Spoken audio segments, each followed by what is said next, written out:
Just want to make a video real quick. Hope you all are doing well. I want to review kind of how to hold and how to sit and how to be seated correctly for a string instrument that you play on your shoulder. I don't have a cello or string bass at home, so I can't show you that, but I will show you the violin and viola setup.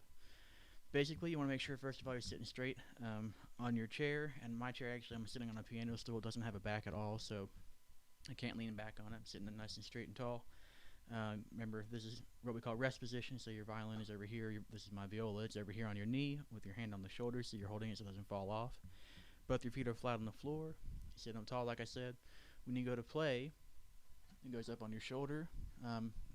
Remember, it's supposed to be kind of comfortable. It doesn't have to be way down here or way up here, anything off to the side. Just nice and comfortable in the front so you can see in front of you. If you look in this camera, this is a new setup for me, but in this camera you can see you have my elbow is off my side a little bit. There's some space right here under my instrument where my elbow has like a little triangle gap. That's what you need. Make sure you have some space under there so you can move. On my left hand, see if you can see it. Move back a little bit. On my left hand, when they're on the strings, you want your hand to be curved. There's also some space right here in the palm of my hand. It's going to be nice and curved like this. I'll turn this way so you can see a little bit easier for right now. Under the instrument, right here, where my hand goes under the neck, hard to point at, there's a little bit of a gap. Hopefully you can see that little space right there.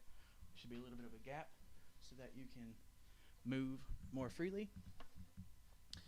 So that way you can slide back and forth later on when we get to shifting and stuff. You can slide back and forth. You notice maybe the instrument is at an angle. It's not flat like this. It shouldn't be up so high that it's flat. Just add a little bit of an angle. It helps you reach a little bit easier with the bow. And my chin is also not directly like as far in the chin rest as I can get it. It's just kind of sitting there comfortably. So everything should be nice and comfortable so you can move around a lot. The most important things especially for beginners, is make sure you sit up straight and tall. Get a good nice curve of your wrist right here. Make sure that your elbow is under your instrument, directly under it. It doesn't have to be twisted around or way out here. Just make sure it's nice and directly under it. Everything's comfortable. And use your fingertips on the strings. That's the big thing I see from a lot of young players, is make sure that your fingers are not flat like this. You want alligator hands. You want nice curved fingers. Okay? Just make sure your fingers are curved. Let's talk about the bow hand a little bit. On the bow hand, I'll go this way so you can see it. On the bow hand, your fingers are curved, and this is a viola. So it's a little bit different for violins and violas than it is for cellos and basses. But for violins and violas, your fingers are curved just over the top a little bit, just like that. Your thumb is underneath. It's not through. So my thumb, let me set this down. My thumb is not doing this. It's not through the bow.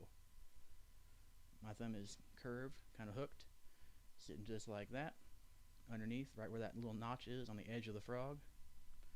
My fingers just kind of relax comfortably over the edge a little bit. And they're all curved still. You can see from this angle, they're all still curved, nice and relaxed.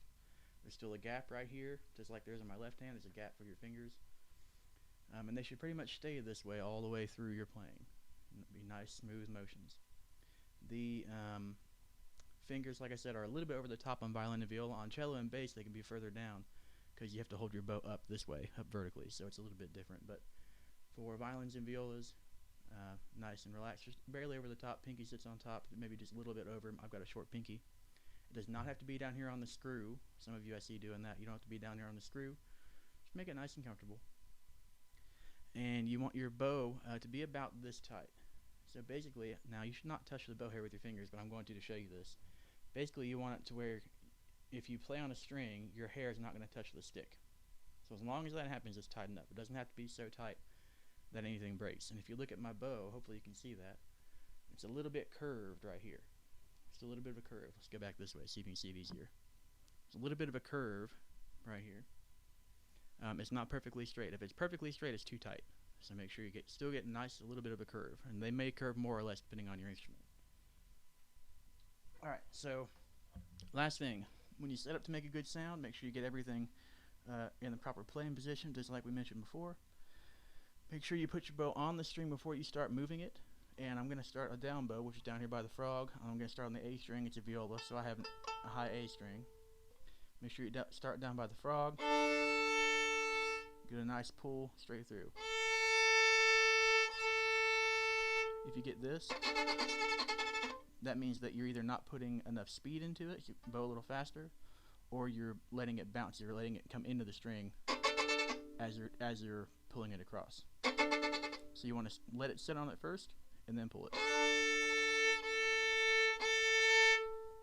Okay, hope that helps. If you have any questions, have your parents or somebody email me, let me know, and I'll be glad to help you. See ya.